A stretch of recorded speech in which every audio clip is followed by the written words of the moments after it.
கர்த்தர் நல்லவர். என்னோட பெயர் பைசோன்னு சொன்னாங்க, ஞாபகம் இருக்குதா? என்னோட பெயர் பைபிள் இருக்கு, எது எனக்கு தெரியும். ஒரு ஆட்சியினுடைய பெயர்.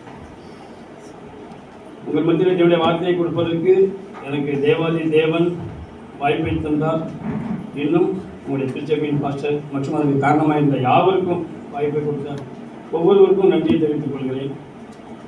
நம்ம வாழ்க்கையில் ஆலயத்தை நேசிப்போம், ஆண்டவரை நேசிப்போம். ஆனால் அது எந்த அளவுக்கு இருக்குது அப்படிங்கிறத நீங்கள் உங்களை ஆராய்ச்சி பார்த்தீங்கன்னா, யோசித்து பார்த்தீங்கன்னா எப்படி இருக்குது அதனுடைய என்னது தேவன் மேலே நம்ம வச்சுக்கிற அன்புன்னு வச்சுக்கிடுவோம். அது எப்படி இருக்குது? தேவன் அன்புள்ளவர் தானே? தேவன் அன்பாகவே இருக்கிறார். நம்ம தேவன் மேலே வைக்கிற அன்பு எப்படிப்பட்டதாக இருக்கிறது? தேவனுடைய அன்பு மாறாது. எத்தனை பேர் விசுவாசிக்கிறீங்க? வேதம் சொல்லுது, அவர் தம்முடைய இடத்துல ஆரம்பத்தில் எப்படி அன்பு வைத்தாரோ. வாசிக்கலாம், யோவான் சுவிசேஷம் 13ஆம் அதிகாரம் 1ஆம் வசனம் வாசிங்க.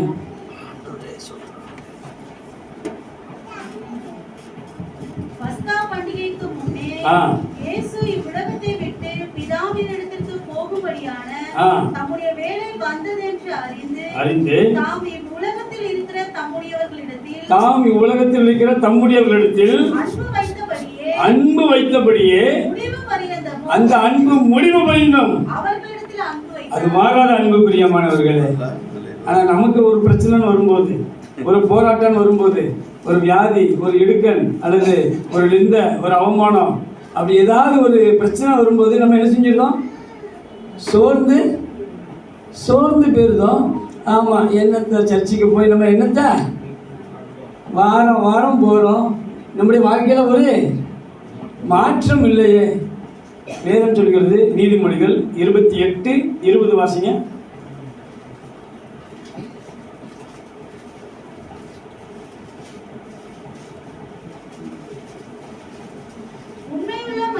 வேதம் அழகாய் சொல்லுகிறது, உண்மை உள்ள மனுஷன் கொஞ்சம் கொஞ்சம் ஆசீர்வாதத்தை பெறுவான்னு சொல்லல. நல்லா கவனிங்க. உண்மை ஒரு மனிதனிடத்துல இருக்குமானால், உண்மை உள்ள மனிதன் நிறைவான ஆசீர்வாதங்களை, அப்ப நிறைவான ஆசீர்வாதத்தை பெற முடியாததுக்கு இதுவும் ஒரு காரணம். எது? உண்மை இல்லாதது. அப்படின்னு சொல்றது, உண்மை உள்ள மனிதன் பரிபூர்ண ஆசீர்வாதங்களை. புரியுதா நான் பேசுறது உங்களுக்கு? உண்மை உள்ள வேதம் ஒருபோதும் பொய்யுரையாது. வேதம் ஒருபோதும் பொய்யுரையவே பொய்யுரையாது. அது பொய் சொல்லாது. வேதம் சொல்கிறது, உண்மையுள்ள மனிதன் பரிபூர்ண ஆசீர்வாதங்களை பெறுவான். ஒருவேளை இப்ப ஆசீர்வாதம் பரிபூர்ணமா எனக்கு கிடைக்கல, பெற முடியலன்னா என்ன இல்லைன்னு அர்த்தம்? தேவன் எதிர்பார்க்கிற, உங்களுக்கு இப்போ புரியும் நினைக்கிறேன். இப்போ லூக்கா 16:9 நினைக்கிறேன், வாசிங்க. இல்ல, அது 10. அவர் சொல்றாரு, அந்த உண்மை கூட தேவன் எவ்வளவு எதிர்பார்க்கிறார். நம்ம நினைக்கிறோம் தேவன் எதிர்பார்க்கிற உண்மை நம்மளால கொடுக்க முடியாதுன்னு. ஆனா ஆண்டவர் எதிர்பார்க்கிற உண்மை சொல்லுங்களேன். அவரு யோவான் 15:2 வாசிங்க.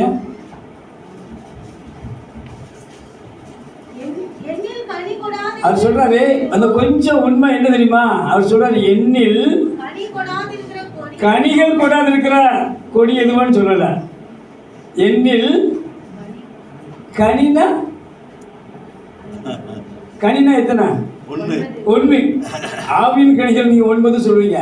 ஆனா கனினா எழுத்தின்படி 1. அவர் சொல்றாரு, என்னில் வாசிங்க, வசந்த வாசிங்க. என்னில் கனிகள் கொடாது இருக்கிற அப்படின்னு ஆண்டவர் நினைச்சல. அவர் எதிர்பார்ப்பு என்னன்னு சொல்றோம் உங்களுக்கு. அவருடைய எதிர்பார்ப்பு நம்ம இடத்துல நான் பல கனிகள் கொடுக்கணும், உண்மைதான். ஆனா தேவன் விரும்புகிறது ஃபர்ஸ்ட் நீங்க என்ன செய்யணுமா? என்னில் கனி கொடுங்க என்று சொல்லுகிறார். என்னில் ஒரு கனி. பிரியமானவர்களே, அந்த கனி கூட அவர் பராமரித்து நம்மளை போஷித்து நம்மளை வழிநடத்தி வந்து அந்த ஒரு கனி கூட நம்ம கொடுக்கலன்னா தான் அவர் சொல்றாரு, என்னில் கனி கூட இருக்கிற கொடி எதுவோ அதை எவ்வளோ வேதனையான காரியம் பார்த்தீங்களா? நம்மளாம் நினச்சிட்டு இருக்கிறோம் நம்ம ஆண்டவருக்குள்ள இருக்கிறோம், கிறிஸ்துவுக்குள்ள இருக்கிறோம், சர்ச்சைக்கு வரோம், தேவனோடு இருக்கிறோம்னு. நல்லதுதான். உங்க விசுவாசம் நம்பிக்கை தேவன் மேல் இருக்கும்படிக்கு தேவன் அவரை உயிரோடு எழுப்பி அவருக்கு மகிமையை கொடுத்தார் என்று பேதுரு சொல்கிறார். உண்மைதான். ஆனால் அதில் நீங்கள் நிலைத்து இருக்கணும்னா என்ன செய்யணுமா? கனியா. இப்போ நீங்கள் அதே யோவான் 15:5 வாசிங்க. நீங்கள் கொடிகள் ஒருவன் என்னிலும் நிலைத்திருந்தால் நீங்க வந்துட்டாரு. நீங்க அந்த ஒரு கனி கொடுக்க முயற்சி செஞ்சிட்டீங்கன்னா, ஒரு கனி நீங்க கொடுத்துட்டீங்கன்னா உங்களை சும்மா விட மாட்டார் ஆண்டவர். அந்த கனி கொடுத்தீங்க இல்லையா? இப்போ ஒரு வேலை பார்த்தா அந்த வேலை பார்த்ததுக்கு சம்பளம் கொடுப்பாங்க.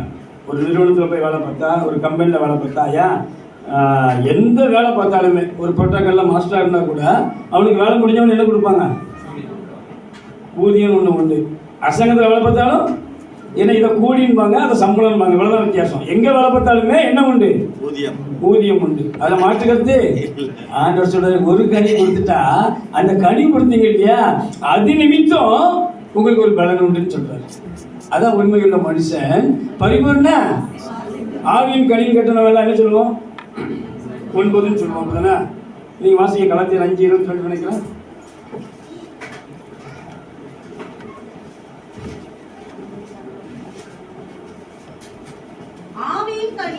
ஆவியின் அப்போ பைபிள் எல்லா பன்மையில பேசும்போது ஆவியின் கனிகள் தானே சொல்லியிருக்கணும். ஆவியின் கனிகள் தானே சொல்லியிருக்கணும். ஆனா ஆவியின் கனி ஒண்ணுதான் பிரியமானவர்களே.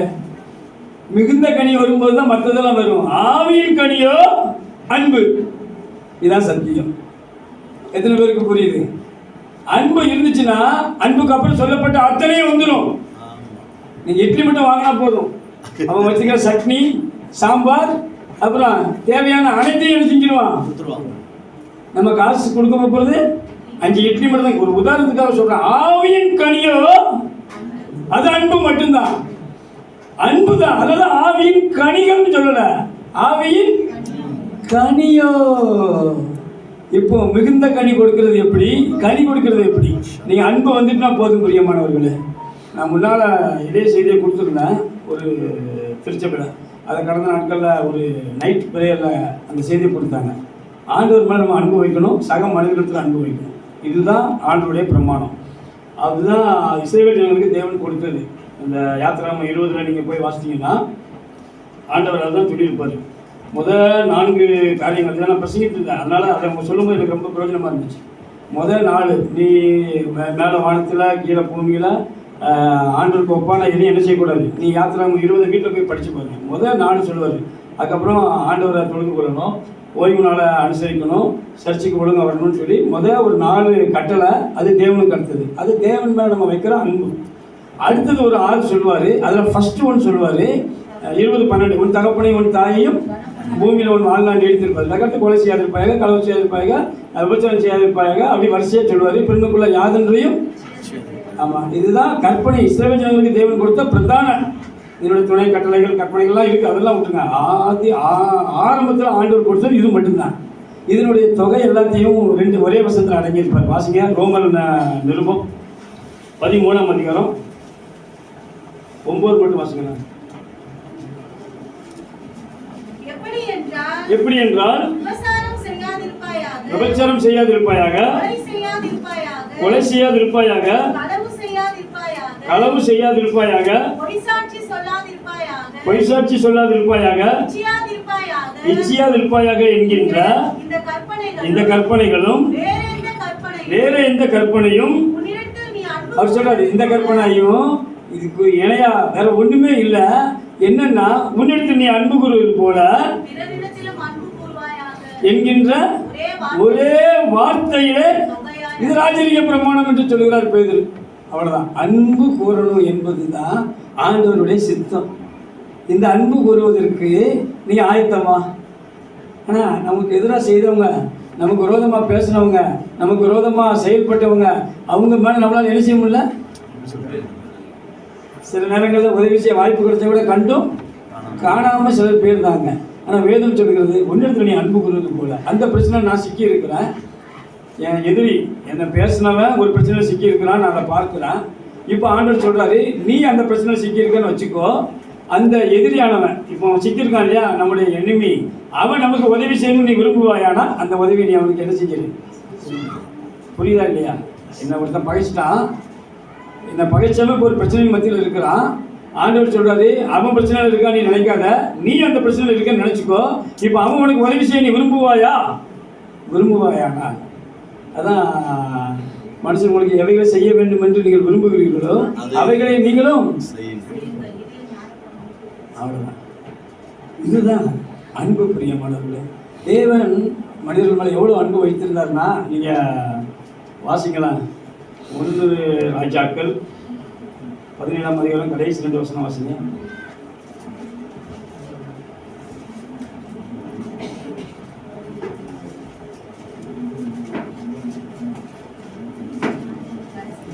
அப்பொழுது அந்த ஸ்திரீ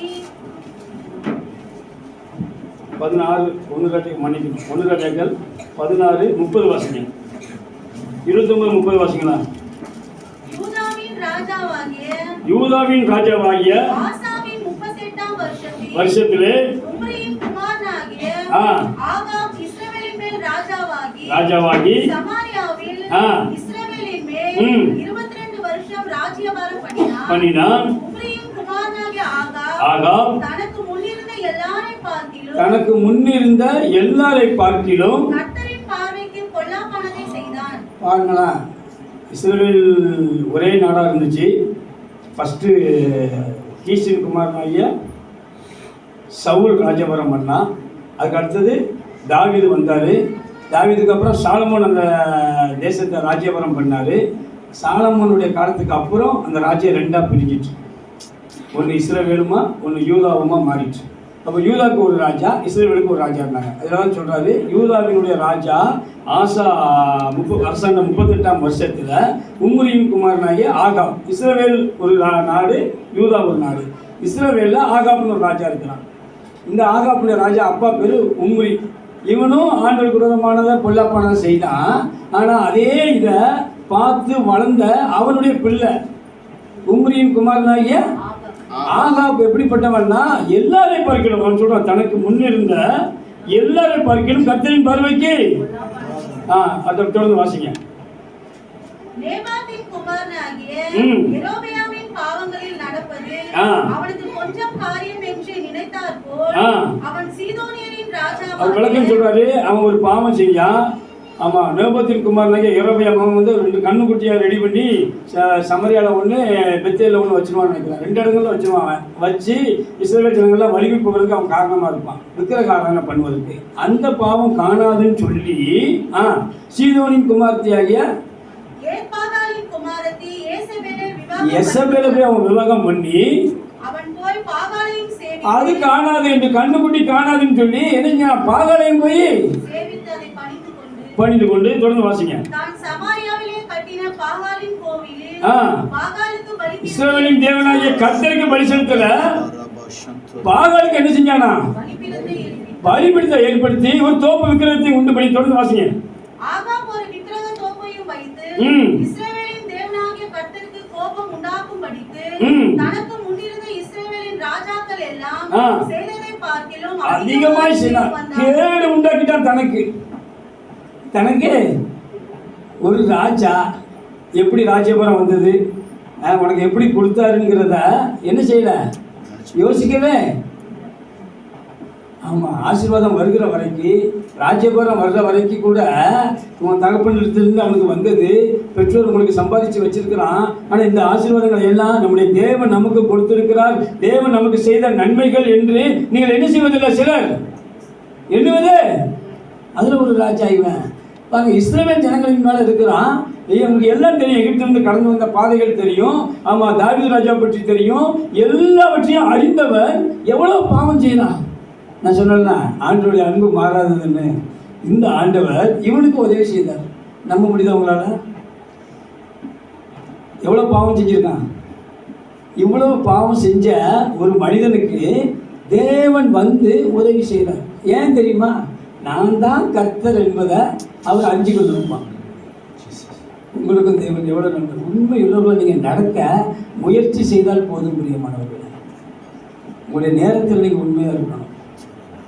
ஆண்டவருக்கு கொடுக்குற நேரத்தில் காலையில் முதல் பொழுத என்னை சிநேகிக்கிறவர்களை நான் சிநேகிப்பேன், அதிகாலையில் என்னை தேடுகிறவர்கள். நீங்கள் நீதிமொழிகள் 8 உட்காந்து பொறுமையாக வாசித்து பாருங்க. ஆண்டவர் சொல்றாரு அதிகாலையில் என்ன, அதிகாலையில் எந்திரிச்ச உடனே எத்தனை பேர் தேடுறோம்? எந்திரிச்ச உடனே வாயை கூட கூப்பிடுக்கிறது இல்லை. முன்னால் வந்து இந்த பெட் காப்பிக்கு ரொம்ப முக்கியத்துவம் கொடுத்தாங்க. எங்கள் வீட்டிலலாம் எங்கள் அம்மா எனக்கு பெட் காப்பி என்ன செஞ்சிருவாங்க, அது என்ன பெட் காப்பின்னு எனக்கு தெரில. வாயை கூட மனுஷங்க கூப்பிடுக்கிறதுல இப்போ செல்ஃபோனு கையில் இல்லை இல்லை எனக்கு ஏதாவது மெசேஜ் நான் சொல்கிறேன். நீங்கள் காலையில் ஆண்டவருக்கு முக்கியத்துவம் கொடுத்து பாருங்களா. அவர் நன்மை செய்து வந்து வானத்தில் இருந்த மலைகளையும் செழிப்புள்ள காலங்களையும் நமக்கு தந்து இப்படி அவர் தம்மை குறித்து அவர் நன்மை செய்தார் என்று தம்மை குறித்து சாட்சி வழங்க பண்ணாது இருந்ததில்லை என்று அப்போஸ்தலர் சொல்றார். அவர்களுக்கு நன்மை செய்திருக்கிறார் என்று சொல்லுகிறார். அவர் நன்மை செய்த தேவன். ஆமாம், இவன் ஆகாப்பு பலிபீடம் கட்டினானா, பாகாலுக்கு கட்டினானா, அவன் அந்த கன்றுக்குட்டியை வணங்கினான். இவனுக்கு ஆண்டவர் வந்து உதவி செய்தார். பிரியமானவர்களே, அவருடைய அன்பு மாறாது. ஏன் உதவி செஞ்சார்னா, நான் கர்த்தர். நீங்க வாசிங்க 1 ராஜாக்கள் 20ஆம் அதிகாரம் 1-2 வாசிங்க. அப்படி சீரியாவின் ராஜாவாகிய பெனதாத் தன் சேனைகளெல்லாம் கூட்டிக் கொண்டு போய் சமரியாவை முற்றுகை போட்டு அதன் மேல் யுத்தம் பண்ணினான். அவனோடு கூட 32 ராஜாக்கள் இருந்ததும் அல்லாமல் குதிரைகளும் ரதங்களும் இருந்தது. அவன் நகரத்துக்குள் இஸ்ரவேல் ராஜாவாகிய ஆகாபினிடத்தின் ஸ்தானாதிபதிகளை அனுப்பி உன்னுடைய வெள்ளியும் உன்னுடைய பொன்னும் என்னுடையது, உன்னுடைய ஸ்திரீகளும் உன்னுடைய குமாரருக்குள் சமத்தராய் இருக்கிறவர்களும் என்னுடையவர்கள் என்று பெனதாத் சொல்லுகிறான் என்று அவனுக்கு சொல்ல சொன்னார். ஒரு ராஜா, சீரியாவினுடைய ராஜா பெனதாத் வாரான் படையெடுத்து. எங்க வரானா, சமரியாவை முற்றுகை போட்டான். இஸ்ரவேலுக்கு தலைநகரம் சமரியா. ஆமாம், யூதாவுக்கு தலைநகரம் எருசலேம். இப்போ சமரியாவை முற்றுகை போட்டாச்சு. இஸ்ரவேலின் ராஜாவுடைய நாட்டை என்ன செஞ்சிட்டான், முற்றுகை போட்டுட்டான். இவன் யாரு, பாகால வழிபடுறான். அவன் இஸ்ரவேல் ஜனங்களில் ஒருத்தன் தான். ஆனால் என்ன இருக்கிறான், பாகால் கிட்ட நிற்கிறான். ஆனால் இப்போ வாசிங்க, அதே 1 ராஜாக்கள் 20:13 வாசிங்க. அப்பொழுது ஒரு தீர்க்கதரிசி இஸ்ரவேல் ராஜாவாகிய ஆகாபிடத்தில் வந்து, இவன் பலி செலுத்தல, பதற்றத்தின் மத்தியில் போய் ஆண்டவர் தேட. நல்லா கவனிச்சுக்கோங்க. நீங்க கவனி தேடாம இருக்கலாம். ஆண்டவரை நமக்கு எப்படி வந்து உதவி செய்வார் அப்படின்னு நினைச்சுறாங்க, தவறா பொருள் பண்றாங்க. அவர் செய்ய வேண்டிய வேலையை சரியாய் செய்வார். உங்களுக்கு உதவ வேண்டிய நேரம் நீங்க ஜெபிக்கணும்னா கூட உங்களுக்கு வந்து உதவி செய்வார். ஆனால் அதை நீங்க நினைச்சு பார்க்கணும், அதை உணர்ந்து பார்க்கணும். நம்ம நாலேஜுக்கு தெரியாமலேயே நம்மளை பாதுகாக்கிற ஆண்டவர் ஒருத்தர் உண்டு என்று உங்களுக்கு அந்த புரிதல் வேண்டும். அதான் அவரை அறிகிற அறிவு வேணும்னு சொன்னா எல்லாருக்கும் கோபம் வந்துடும். வேதம் சொல்லுகிறது அவரை அறிகிற அறிவு சொல்றாரு பாருங்களா. ஒரு தீர்க்கதரிசி அவனிடத்துல ராஜாவிடத்துல வர, ஆகாப் ராஜாவிடத்துல இவன் பாகால வழி பண்ணிட்டு இருக்கிறான். அவனிடத்துக்கு ஆண்டவர் அனுப்புறாரு. வாசிக்க சொல்லுங்க. ஏராளமான கூட்டத்தை எல்லாம் கண்டாயா, இதோ நானே கர்த்தர் என்று நீ அறியும்படி. ஆண்டவர் சொல்றாரு, இதோ நானே கர்த்தர் என்று சீரிய ராஜாவுடைய பெனதாத் அறியும்படிக்கு என்று சொல்லல. நீ வார்த்தையை கவனமா கவனிங்க. ஆகாப் ராஜா மனம் திரும்புவதற்கு தேவன் கொடுத்த ஒரு வாய்ப்பு. பிரியமானவர்களே, உங்களுக்கு தேவன் வாய்ப்பை கொடுப்பார். உணர்வில்லாத அவருடைய இருதயம் என்ன செஞ்சுதான், இருள் அடைந்துதான். மூடன் அதை உணரான். வேதம் சொல்லுகிறது 92:6. மிருக குணம் உள்ள மனுஷன் அதை உணரான் என்று சொல்கிறது. தேவன் உங்களுக்கு ஒரு வாய்ப்பை, ஒரு நன்மையை அல்லது ஒரு பாடத்தை கற்றுக் கொடுக்க தேவன் முனைக்கும் பொழுது, நினைக்கும் பொழுது, செய்ய அவர் விரும்பும் பொழுது நீங்க நிர்விசாரமா என்ன செய்யக்கூடாது. நிர்விசாரம் பெரிய பாவம். பிரியமானவர்களே, நிர்விசாரம்னா ஏனோ தான் இருப்பார்களா. ஒரு ஹெச்ஆர் முன்னால் நீங்கள் எப்படி நிற்பீங்க, ஒரு ஓனர் முன்னால் எப்படி இருப்போம் நம்ம. ஆனால் ஆண்டவருக்கு முன்னால் எப்படி இருக்கிறோம். பாட்டு படித்து ஜெபம் பண்ணும்போது, வீடுகளில், சர்ச்சில், ஆராதனைக்கு வருகிற நேரமே எப்படி இருக்குது. ஏன்னா இங்கே உடனே நமக்கு தண்டனை கிடைக்கிறது இல்லைல்ல. நம்மளை அங்கே 10 மணிக்கு ஃப்ளைட்டு போயிடும் அப்படின்னா 1 மணி நேரத்துக்கு முன்னால் என்ன செஞ்சுருந்தாங்க, சரி ஃப்ளைட்டை விடுங்க, ட்ரெயினை விடுங்க, அதெல்லாம் நிற்காது. அண்ணன் வீட்டில், தம்பி வீட்டில் ஃபங்க்ஷன்னா ரொம்ப பிரியமான அண்ணன், பிரியமான தம்பி, பிரியமான அக்கான்னா ஒரு வாரத்துக்கு முன்னாடி போய் என்ன செஞ்சிடுறது இல்லை, அன்னைக்கே போனால் கூட எப்படி போகிறது? பாருங்களேன், இவன் யாரு, இவனுக்கு அவர் வந்து உதவி செய்கிறார். அப்போ உண்மையாய் நடக்கிற மனுஷனுக்கு, உத்தமமாய் நடக்கிற மனுஷனுக்கு அவர் நன்மையை வழங்குவாரா வழங்காது இருப்பாரா? ஆண்டவர் சொல் தவறாத பிரியமானது. இஸ்ரவேலை ஆசீர்வதிப்பதே அவருக்கு பிரியம். ஆனா ஆசீர்வாதத்தை அவர் தருவதற்கு ரெடியா இருக்கிறாரு. அதை பெற்றுக் கொள்வதற்கு நம்முடைய செய்கைகள் என்ன செய்யுது? 31:11 சங்கீதம் வாசிங்க. என் சத்துருக்களாகிய 30:11 என் புலம்பலை ஆனந்த களிப்பாக மாற பண்ணி 19 மன்னிக்கணும் 31:19 உமக்கு பயந்தவர்களுக்கும் மனுபுத்திரருக்கு முன்பாக உம்மை நம்புகிறவர்களுக்கும் நீர் உண்டு பண்ணி வைத்திருக்கிற அவர் சொல்றது, உங்களுக்கு தேவையான அனைத்து ஆசீர்வாதங்களையும் நான் என்ன செஞ்சிட்டேன்? உண்டு பண்ணி வச்சுட்டேன்கிறாரு. ஆனால் அதை சுதந்திரிப்பதற்கு வயது வரணும். புரியுதா? நீங்க அதுக்கு தகுதி அடையணும். உண்மையுள்ள மனுஷன் பரிபூர்ண ஆசீர்வாதங்களை பெறுவான். அடுத்து தொடர்ந்து வாசிங்க. நீதிமொழிகள் 28:20 வாசிங்க. 28:20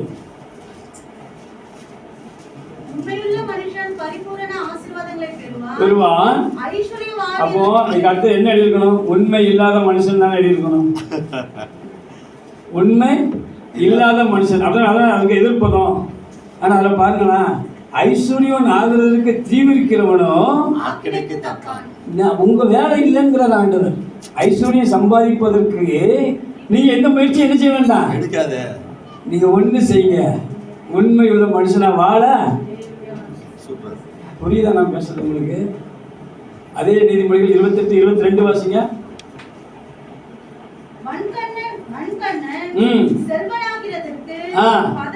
பாருங்களா, ஒரு வன்கண்ணன்னா கொடுக்க மாட்டான்.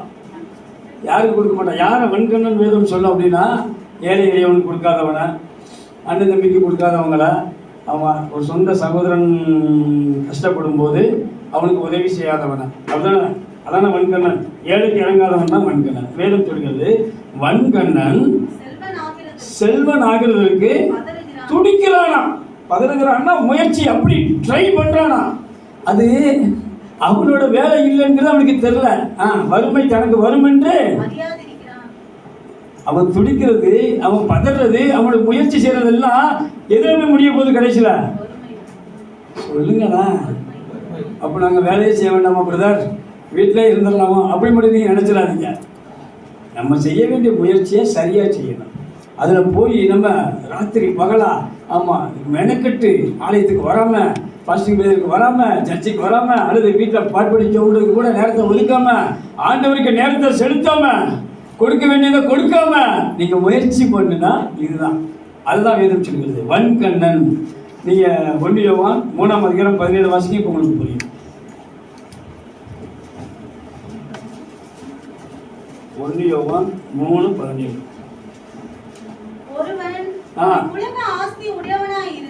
உலக ஆஸ்தின்னு அழகா சொல்லியிருக்கிறார். அதுல உலக ஆஸ்தி, அதாவது எல்லாத்தையும் எழுத முடியாதுனால உலக ஆஸ்தியை சொல்லியிருக்கிறார். உலக ஆஸ்தி உடையவனாக இருந்து தன் சகோதர சகோதரிகளுக்கு, திருச்சபையில கூட இருக்கலாம், கூட பிறந்தவங்களா இருக்கலாம், சகோதர சகோதரிகள் யாரா இருக்கட்டும், குறைச்சல் உண்டு என்று கண்டு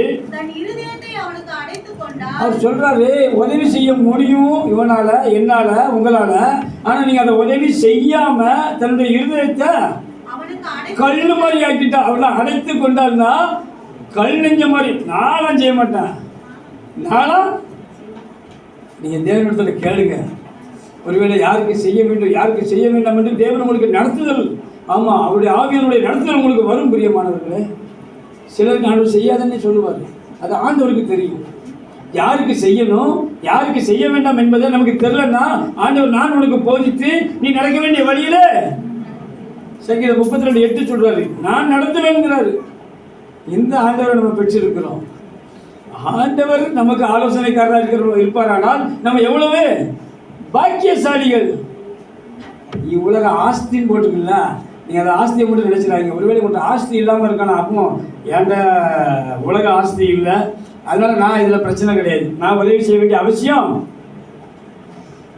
இல்லை. ஆஸ்தி இருக்கிறவங்க தான் உதவி. அப்பதான் சொல்லுது, நீ உலக ஆஸ்தி உடையவனாக இருந்து தன் சகோதரனுக்கு தன்னுடைய இருதயத்தை அடைத்துக் கொண்டால், இறுக்கமாக்கி கல் நெஞ்சனா இருந்துட்டா அவனுடைய தேவ அன்பு என்ன செய்யாதா? நிலை கொண்டிருப்பது அது எப்படி முடியும் கேட்கிறாரு. நீ இந்த வசனத்துல நோட் பண்ணி வச்சுக்கோங்க. நான் நன்மை செய்வதற்கு 3:27 நீதிமொழிகள், திராணி இருக்கும்போது அதை செய்யத்தக்கவர்களுக்கு ஆஸ்தி இல்லாமல் இருக்கலாம், அந்த நன்மை செய்யும்படி திராணின்னு போட்டுக்காரு பாருங்க. வாசிங்க நீதிமொழிகள் 3:27.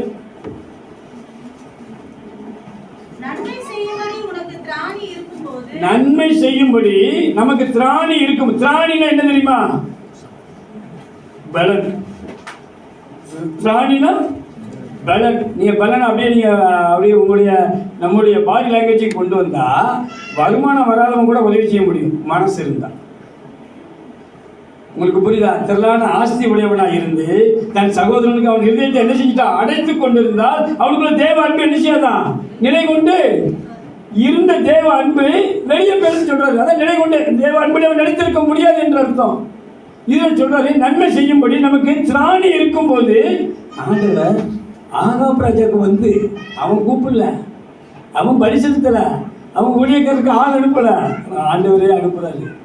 ஒரு தீர்க்கதரிசி வந்து சொல்றான், நீ சேனைகளின் கர்த்தர் நான் என்பதை நீ அறியும்படிக்கு, நான் தான் தெய்வம் என்பதை நீ அறியும்படிக்கு, நான் தான் உங்களுக்கு உதவி செய்தேன் என்பதை நீங்கள் அறியும்படிக்கு தேவன் நன்மை செய்து வருகிறார். அவன் நினைச்சு கூட பார்த்துருக்க மாட்டான். அந்த யுத்தத்தில் அவன் வெற்றி பெற்றான். பிரியமானவர்களே, அந்த ஆகாப் ராஜா அந்த யுத்தத்தில் என்ன செஞ்சான்? ஏராளமான கூட்டம், அதோடு விடலை. ஆமாம், அதுக்கு அப்புறமும் வரும். நீங்கள் வாசிங்களா? அதே திரும்ப 1 ராஜாக்களுக்கு வாங்க, 20ஆம் அதிகாரம் 28 வாசிங்க, 26 வாசிங்க. 1 ராஜாக்கள் 20:26.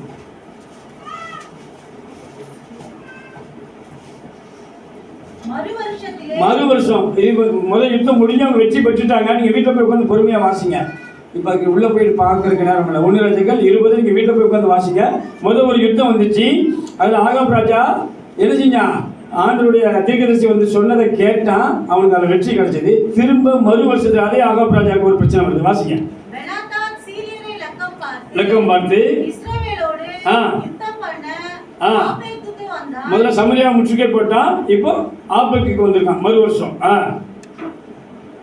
இஸ்ரவேல் புத்திரரும் லக்கம் பார்க்கப்பட்டு தேவையானதை சம்பாதித்துக் கொண்டு அவர்களை எதிர்க்க புறப்பட்டு அவர்களுக்கு எதிரே 2 சிறிய வெள்ளாட்டு, அவன் ஏராளமான ராணுவத்தை கூப்பிட்டுட்டான். இவங்க 2 சின்ன வெள்ளாட்டுகள். இதெல்லாம் விளக்கமா எழுதுறாரு. இவனால முடியாது. ஆகாப் ராஜாவால அந்த சீரியாவினுடைய ராஜா பெனாதாத்தை ஜெயிக்க முடியாது. மாம்சத்துல, அறிவின்படி, எழுத்தின்படி, அவன் இருக்கிற அந்த கூட்டத்தின்படி ராணுவத்தை ஒப்பிட்டு பார்த்தா இவனால ஜெயிக்க முடியாது. 2 வெள்ளாட்டுக்களை போல இருக்கிறாங்க. அவர் சொல்றாரு, தேசம் சீரியனுடைய ராணுவத்தால் நிறைந்திருந்ததான். மறுபடியும் ஒரு தேவனுடைய மனுஷன் வரான். இஸ்ரவேலின் ராஜாவை பார்த்து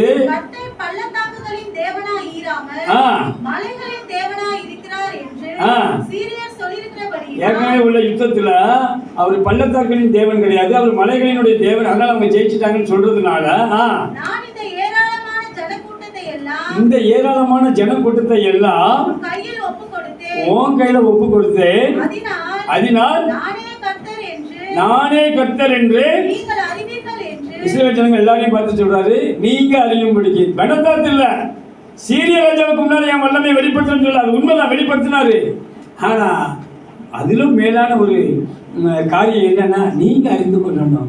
இஸ்ரவேல் ஜனங்களே, நானே கர்த்தர் என்று. நல்ல தேவன் பார்த்தீங்களா? அவருடைய அன்பை பார்த்தீங்களா? துன்மார்க்க ஜீவியம் பண்றவனுக்கு உதவி செய்யறாரு. இப்ப ஆகாப் ராஜா ஆண்டவர் என் பக்கம் இருக்கிறாருன்னு சொல்லலாமா? சொல்ல முடியாதா?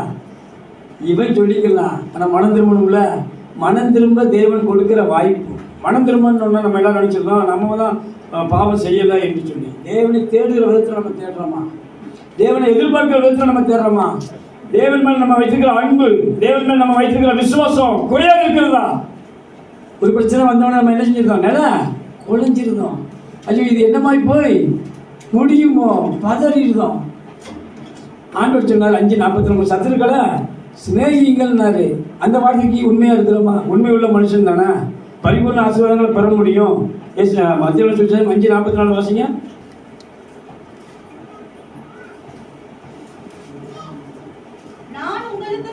ஆண்டவர் சொல்றாரு, நான் உங்களுக்கு சொல்லுகிறேன்.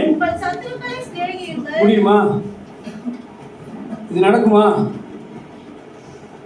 ஆனா புறஜாதியம் செஞ்சிருவான். பிரியமானவர்களே, இயேசுவை அறியாதவன் இந்த வார்த்தைக்கு உண்மை உள்ளவனா இருக்கலாம். சத்துருக்களை நமக்கு கீழே இருக்கிறவனை நம்மளால சிநேகிக்க முடியல. ஏதோ பேசியிருப்பான் தெரியாம. சரி, நம்ம ஆண்டவருக்கு விரோதமாக எவ்வளவோ தப்பு பண்ணிட்டோமே, நம்மளை ஆண்டவர் எவ்வளோ நேசிச்சிருக்கிறார, எவ்வளோ உதவி செஞ்சிருக்கிறார, சரி நமக்கு கீழே இருக்கிறவன் தானே தெரியாமல் பேசியிருப்பான்ட்டு நம்மளால் நினைச்ச முடியல,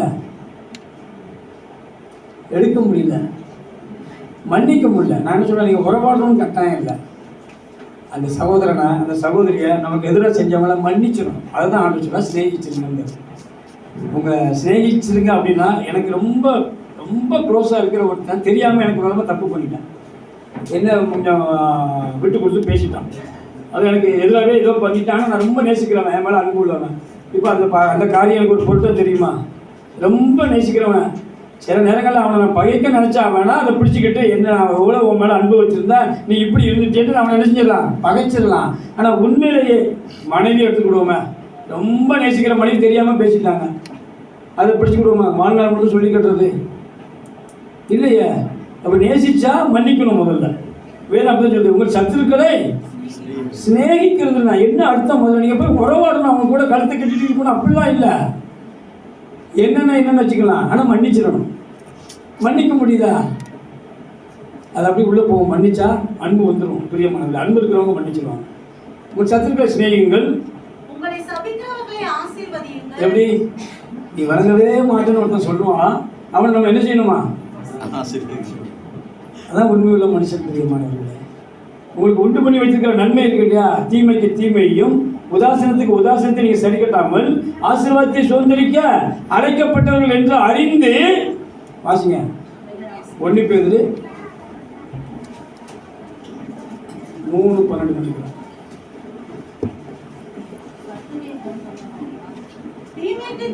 தீமைக்கு தீமையும் உதாசனத்துக்கு உதாசனத்தையும் சரி கட்டாமல் அதற்கு பதிலாக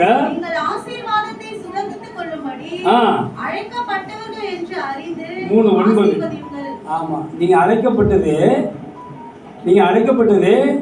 ஆசீர்வாதத்தை சுதந்திரித்துக் கொள்வது. புரியுதா? அந்த வசனம் உங்களுக்கு புரியுதா? நீங்க அழைக்கப்பட்டது எதுக்கு? ஆசீர்வாதத்தை. அதுக்கு ஒரு நிபந்தனை சொல்லியிருக்காரு, அவ்வளவுதான். அதுக்கு ஒரு நிபந்தனை. ஆசீர்வாதத்தை சுதந்திரித்துக் கொள்வது எளிது, அது உங்க கையில கொடுத்தாரு ஆண்டவர். அந்த அதிகாரத்தை, அந்த பவரை யார் கையில் கொடுத்துட்டாரு? உங்கள் கையில் தான் கொடுத்துருக்காரு. அவர் ஆசீர்வாதத்தை எழுதி வச்சுட்டாரு, ரெடி பண்ணி வச்சுட்டாரு, ஏற்படுத்தி வச்சுட்டாரு, உண்டு பண்ணி வச்சுட்டாருன்னு தான் சொல்கிறாரு. இப்போ நான் அதை எடுக்கணும், அதுக்கு ஒரு திறவுகோல் உங்கள் கையில் கொடுத்துருக்குறாரு. தீமைக்கு நமக்கு எதிராக தான் பேசியிருப்பான், நமக்கு எதிராக தான் அவன் செயல்படுவான். ஆண்டவர் சொல்றாரு, நீங்கள் தீமைக்கு தீமை என்ன செஞ்சுறாங்க? அப்போ சரி கட்டுவதற்கான வாய்ப்பு வரும். பிரியமானவர்களே, வசனத்தை நல்லா உட்கார்ந்து தியானிச்சு பாருங்க.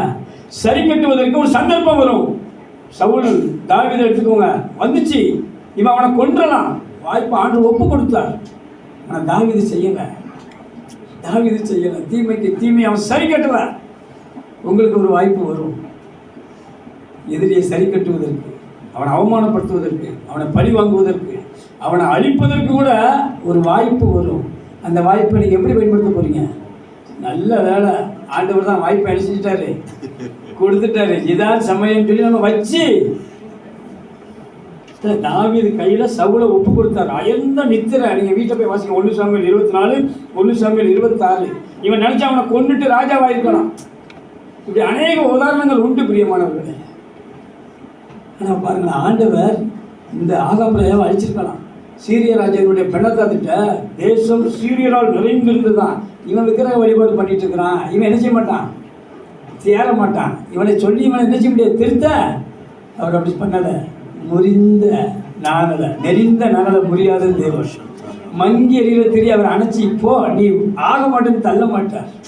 அவர் அதிக கனி கொடுக்கும்படிக்கு சுத்தம் பண்ணுகிற ஆண்டவர். பிரியமானவர்களே, உங்கள்கிட்ட தேவன் எதிர்பார்க்கறது ஒரு கனி, அது அன்பு. பிரியமானவர்களே, அந்த அன்பு செலுத்த நீங்கள் ஆயத்தமாக இருக்கிறீங்களா? அந்த தேவ அன்பு உங்களுடைய இதயங்களில் ஊற்றப்படும். வாசிங்க ரோமர் 5:5 வாசிங்க.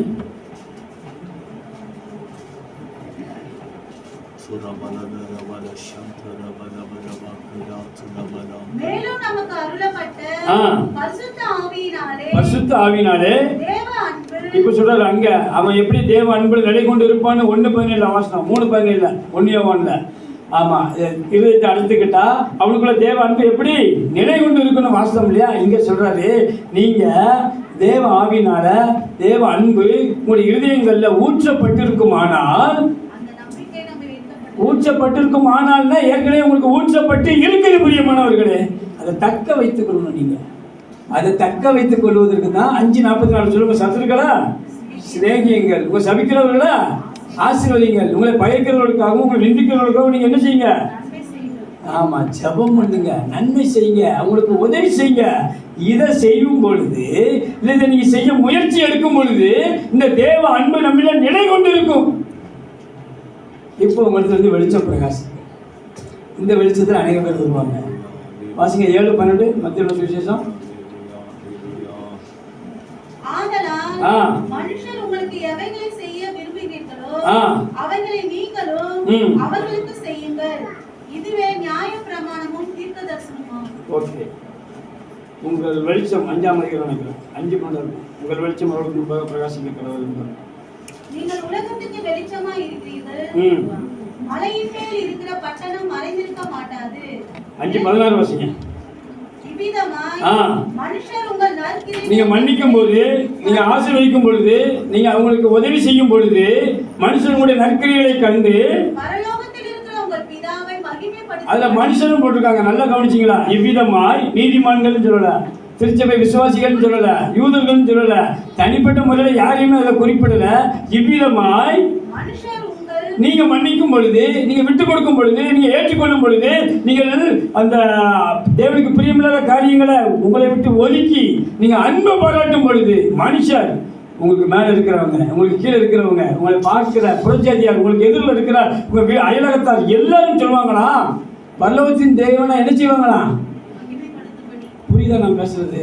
நீங்க புரட்சியாதியார் தேவனை துதிப்பதற்கு ஒரு காரியம் செய்ய முடியுமா? நம்ம போய் சுவிசேஷம் தான் சொல்லணும், நம்ம போய் சுவிசேஷம் சொல்லலாம். அவங்க இயேசு ஏற்றுக்கொண்டா தேவன் என்ன செய்வாங்க?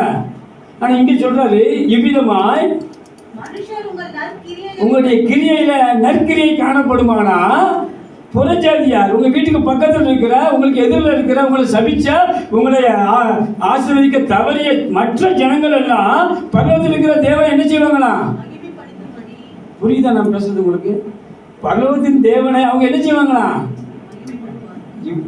இவ்விதமாய் ரட்சிக்கத்தக்க தேவன் இல்லை என்று தானியேல் புத்தகத்தில் எழுதியிருக்காரு. ராஜா சொல்றான், இவ்விதமாய் ரட்சிக்கத்தக்க தேவன் சாத்ராக் மேஷாக் ஆபேத்நேகோவுடைய கிரியை. பிரியமானவர்களே, ஆமா, எல்லாரும் சொல்லுவான். உங்களை பார்க்கிற அந்த வெளிச்சத்தை பார்க்கிற அத்தனை பேரும் சொல்லுவாங்க, இவ்விதம் இவர்கள் தேவன் தான் தேவன், இவர்களுக்குள்ள ஒரு மாற்றத்தை நான் பார்க்கிறேன், இவங்க பரிசுத்தவான் என்று காண்கிறேன், இவர்கள் தேவ பிள்ளைகள், இவர்கள் கிறிஸ்தவர்கள் என்று பரலோகத்தில் இருக்கிற தேவனை அவங்க மகிமைப்படுத்துவதற்கு உங்களுடைய கிரியை அது காரணமாக இருக்குமா? இதுக்கு என்ன செய்யணும்? 1 கொரிந்தியர் 5ஆம் அதிகாரம் 6ஆம் வசனம் வாசிங்க. நீங்கள் மேன்மை பாராட்டுகிறது நல்லதல்ல. நீங்க மேன்மை பாராட்டணும். ஆவியானவர் திருச்சபையில் என்ன செய்யலாம்? அங்க வகிக்கிறார், நல்லதுதான். ஆனா உங்களுக்கு என்ன காணப்படக்கூடாது, என்ன காணப்படணும் என்று வேதம் சொல்கிறது. வாசிங்க. கொஞ்சம் பிடித்தமா, உங்கள்கிட்ட சின்ன குறைகள் காணப்படுமானா, மன்னிக்க முடியாத தன்மை காணப்படுமானா, அல்லது தேவனுக்கு பிரியமில்லாத பாவம், இச்சை, தேவனுக்கு விரும்பாத உண்மை இல்லாத தன்மை காணப்படுமானால், அந்த கொஞ்சம் பிடித்தமா, கீழ்ப்படியாமை, பெற்றோருக்கு கீழ்ப்படியதில்லை, ஊழியருக்கு கீழ்ப்படியதில்லை, சரியான நேரத்தை தேவனுக்கு கொடுப்பதில்லை, ஆலயத்துக்கு சரியான நேரத்துக்கு வருவதில்லை, இந்த கொஞ்சம் பிடித்தமா. நீங்க உரம் ஊற்றும்போது தயிருக்கு 1/2 லிட்டர் பாலுக்கு 1/2 லிட்டர் தயிரை ஊற்றுவீங்க, உரம் எவ்வளோ ஊற்றுவீங்க? கொஞ்சம். அதுக்கு மாவு நைட்டில் அரைச்சிடுவாங்க, அதை புளிக்க வைக்கிறதுக்கு பழைய மாவு கூட ஊற்ற தேவையில்லை, உப்பு போட்டு சொல்லுங்களா மக்கா, நீங்கள்லாம் வீட்டில் அரைச்சி வைக்கிறது தானே. சில கைக்கு ரொம்ப என்ன செஞ்சிடும், ஆமாம், சில விரல் வச்சு என்ன செஞ்சிடுவாங்க, உப்பு போட்டு வச்சாலே என்ன செஞ்சிடும், எந்த முயற்சியுமே. அதுதான் சொல்கிறாரு, நீங்கள் சும்மா இருந்தால் பாவம் செஞ்சிருவீங்க. அவர் சொல்கிறாரு, கொஞ்சம் பிடித்தமா பிசைந்தமா முழுவதையும் உங்களுடைய ஆவிக்குரிய ஜீவத்தை அது கரைப்படுத்தி விடும். சின்ன காரியம் கோபம், சின்ன காரியம் எரிச்சல், சின்ன காரியம் அவிசுவாசம். அப்படிதான் அழுதாங்க, முறுமுறுத்தாங்க, அழிக்கப்பட்டாங்க. பிரியமானவர்களே, நன்மைகளை செய்கிறவர், ஆகாவுக்கு நன்மை செஞ்ச ஆண்டவர். அவன் எனக்கு முன்பாக தாழ்த்தினதை நீ கண்டேன் ஊழியக்காரத்தை கேட்டாங்க. இப்பெல்லாம் எடுக்க நேரம் இல்லை. ஆண்டோடைய அன்பு அப்படிப்பட்டது. நன்மை செய்கிறாரா, மனம் திரும்புவதற்கு, நன்மை செய்கிறாரா, வாய்ப்பு கொடுக்கிறாரா, தேவனை கண்டு நீங்கள் சாட்சியாய் நிற்பதற்கு. அதை மறந்துடாதீங்க. இவன் ஆகம் சொல்லிக்கலாம், என் கூட ஆண்டவர் இருக்கிறாரு. எப்படி பார்த்தியா, வந்தான் தீர்க்கதரிசியை வந்து சொல்றான், மேன்மை பாராட்டுகிறது. நீங்க மேன்மை பாராட்டி கொண்டிருப்பீங்களா? வாசிங்க. நீங்க மேன்மை பாராட்டுகிறது நல்லதல்ல. நீங்க கர்த்தரை கொடுத்தா மேன்மை பாராட்டணும். மாம்சத்துல மேன்மை பாராட்டிடாதீங்க. அதான் சொல்றாரு, கொஞ்சம் பிடித்தமா, கொஞ்சம் பெருமை, கொஞ்சம் அகம்பாவம், கொஞ்சம் கீழ்ப்படியாம உங்களுடைய ஒட்டுமொத்த வாழ்க்கையாது புரட்டி போட்டு ஆசீர்வாதத்துக்கு அது தட. தொடர்ந்து வாசிங்க, முடிச்சிடலாம். நீங்கள் புளிப்பில்லாதவர்களாய் இருக்கும்படியே புதிதாய் பிசைந்த மாவாய் நீங்கள் மாறும்படிக்கு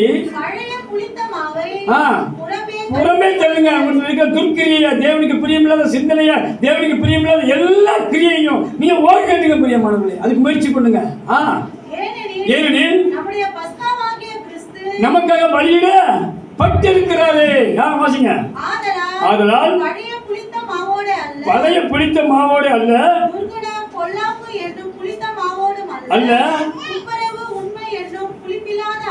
துப்புரவு உண்மை என்னும் புளிப்பில்லாத அப்பத்தோடு நீங்க பண்டிகை ஆசரிக்கணுமா, பஸ்காவை ஆசரிக்கணுமா, கர்த்தருடைய பந்தியில நீங்க பங்கு பெறணுமா, துப்புரவு உண்மை நம்ம இடத்துல காணப்படணும். முதல்ல வாசித்த உண்மையுள்ள மனுஷன் எங்க கொண்டு வந்து முடிக்கிறார் பார்த்தீங்களா?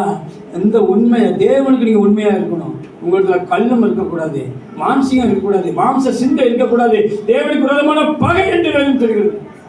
மாம்ச சிந்தை அதெல்லாம் நீங்க என்ன செய்யணும்னா வேறு அறுக்கணும் பிரியமானவர்களே.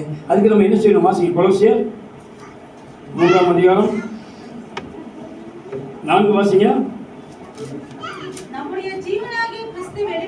நம்முடைய ஜீவனாகிய கிறிஸ்து வெளிப்படும் போது உங்களுக்கு ஒரு வாக்குத்தத்தம் தருகிறார். நீ இந்த பூமியில தேவனுக்கு பிரியமில்லாத காரியங்கள் எல்லாம் ஓரம் கட்டிட்டீங்கன்னா அவருடைய மகிமையில நம்ம அவரை போல மாறுவோம். தொடர்ந்து வாசிங்க. ஆகையால் விபச்சாரம், அசுத்தம், மோகம், துரிச்சை, விக்கிரக ஆராதனையான பொருளாசை உண்டு பண்ணுகிற அந்த வேலை அற்று போகணும். அந்த உண்டு பண்ணுகிற அந்த தன்மை அது இல்லாமலே போகணும் பிரியமானவர்களே. அது அழியணும், அது நிர்மூலமாகணும். அப்பதான் நீங்க விடுதலையாக முடியும். அப்பதான் நீங்க விடுதலையாக முடியும். அதை உண்டு பண்ணுகிறத அழிப்பதற்கு என்ன செய்யணும்? யோவான் 3ஆம் அதிகாரம் 36ஆம் வசனம் வாசிங்க.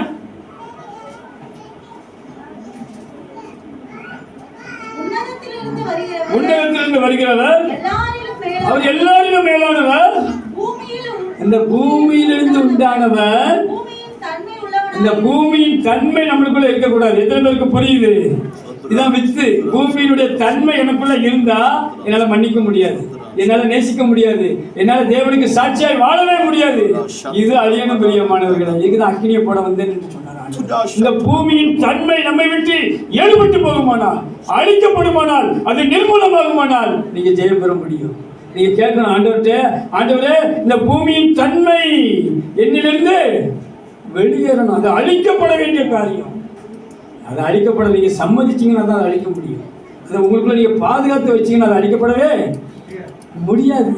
இப்போ வாங்க கொலோசியர் 3ஆம் அதிகாரம் 12 வாசிங்க. ஆகையால்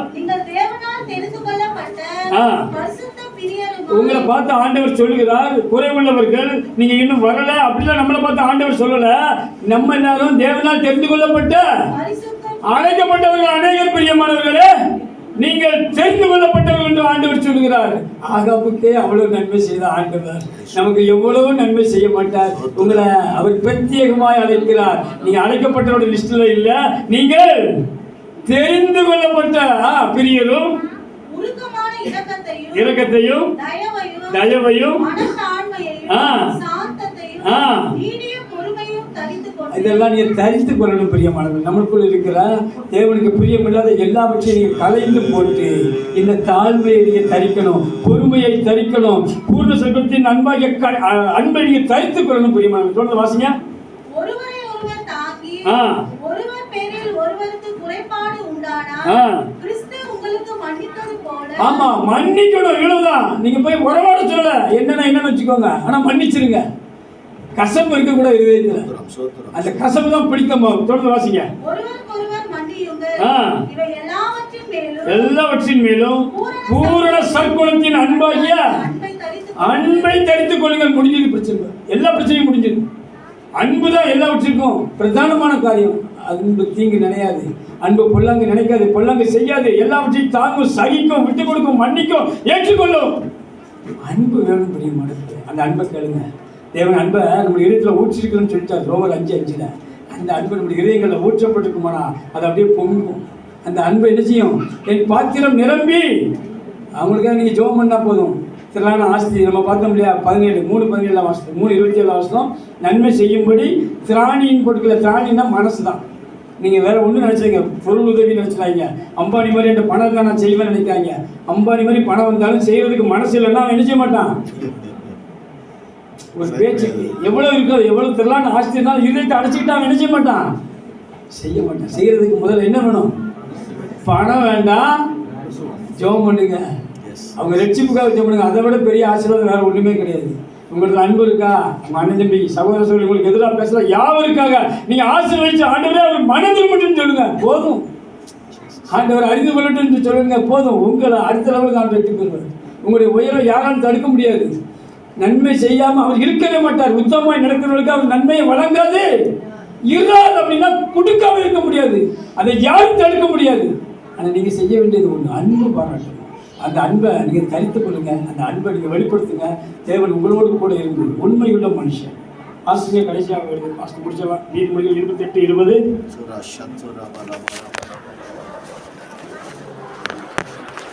நீதிமொழிகள் 28:20. உண்மையுள்ள மனுஷன் பரிபூர்ண ஆசீர்வாதத்தை பெறுவதற்கு தெரிந்து கொள்ளப்பட்டு அழைக்கப்பட்ட நீங்கள் அந்த ஆசீர்வாதத்தை பெற்றுக்கொள்வதற்கு சின்ன மதியீனமான காரியம், சின்ன மன்னிக்க முடியாத காரியம், சின்ன கசப்பு, எதிர்த்து பேசுகிற காரியம், கீழ்ப்படியாமை, தேவனுக்கு பிரியமில்லாத, தேவனுடைய ஆலயத்துக்கு வருகிறத சரியான நேரத்துக்கு நீங்கள் ஒழுங்குபடுத்துங்க. எல்லாவற்றையும் நீங்கள் சரி பண்ணுங்க. வந்தால் கூட நல்லா கவனிங்க. சில சர்ச்சில் வந்து கூட என்ன செய்யறது இல்லை, பிரசங்கத்தை கவனிக்கிறது இல்லை.